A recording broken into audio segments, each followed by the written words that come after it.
कोलकाता के विधान नगर में पथराव हुआ है। वोटिंग के दौरान बताया जा रहा है कि दो गुटों में यह पथराव हुआ है। बीजेपी और टीएमसी एक दूसरे पर आरोप मढ़ रही है। बीजेपी कह रही है इस पथराव के पीछे टीएमसी का हाथ है। टीएमसी कह रही है कि ये जो पथराव है वो सीधे तौर पर बीजेपी की तरफ से किया गया है। तपस हमारे साथ लगातार बने हुए हैं। तपस, जिस सवाल के साथ मैं आई थी वो आप तक जरूर मैं दोबारा से लाऊंगी, लेकिन तस्वीर यहां पर दिखाएंगे कि किस तरह से मौके की तस्वीर यहां पर अपने आप में बयां कर रही है इस पूरी स्थिति को। ये देखिए, दो गुट आपस में भिड़ रहे हैं, मुक्केबाजी हो रही है, एक दूसरे को दौड़ा दौड़ा कर पीटा जा रहा है। पश्चिम बंगाल की सियासत में इस तरह की तस्वीर मानो चुनाव के दौरान आम हो गई है।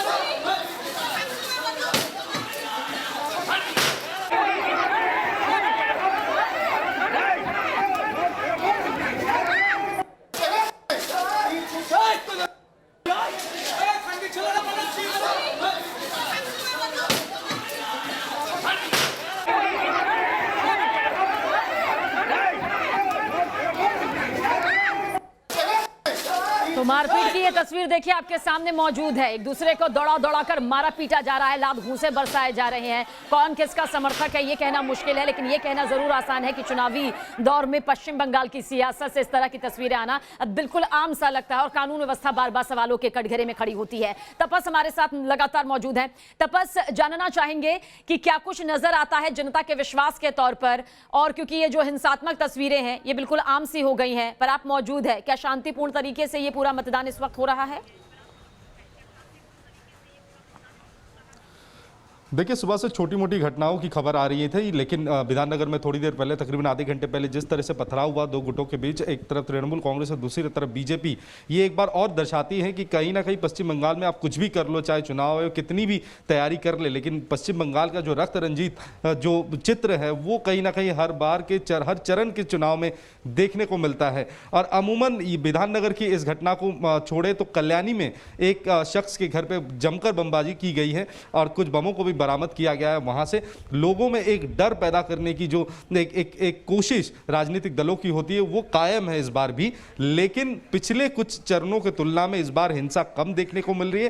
हालांकि वोटिंग परसेंटेज में भी थोड़ा सा डिप नजर आ रहा है इस समय, क्योंकि 10 बजे तक जो परसेंटेज यहां पर देखने को मिला है पूरे 45 विधानसभा क्षेत्रों में, वो पिछले 4 चरणों से थोड़ा सा कम है। हालांकि जैसे विधाननगर का इलाका है, यहाँ पे लोग वोटिंग बहुत देर से करते हैं, तो यहाँ पर उम्मीद जताया जा रहा है कि तो जितना दिन आगे बढ़ेगा उतना वोटिंग परसेंटेज बढ़ेगा। अगर आपको मैं दिखाऊं यहाँ पर चित्र, यहाँ पर वोटिंग बूथ लगभग खाली पड़ा हुआ है, एक तरफ ये तो दूसरी और वोटिंग बूथ, एक और वोटिंग बूथ है जहां पर कुछ लोग लाइन पे खड़े हैं। लेकिन आज सुबह हम कुछ अलग अलग जगहों पर घूम रहे थे जहां पर हमने बाकायदा ये देखा कि कतारों में लोग खड़े हैं और सोशल डिस्टेंसिंग किसी भी तरह से माना नहीं जा रहा है। हैंड सैनिटाइजर्स तो दिया जा रहा है, मास्क लोग पहने हैं, लेकिन 6 फीट की जो दूरी की बात की गई थी वो कहीं देखने को नजर नहीं आ रही है। खासकर उन जगहों पर जहां पर एक प्रेमिसेस के अंदर में 4 से 5 बूथ लगा हुआ है, वहां पर भीड़ को काबू करना काफी मुश्किल नजर आ रहा है। तो ये एक बहुत बड़ी चुनौती है। हमें पता है कि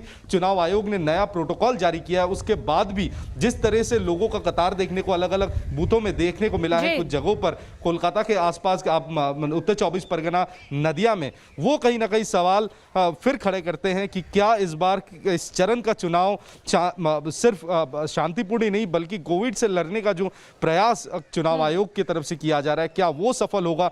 ये एक बहुत बड़ी चुनौती होगी, ये एक बहुत बड़ा सवाल होगा।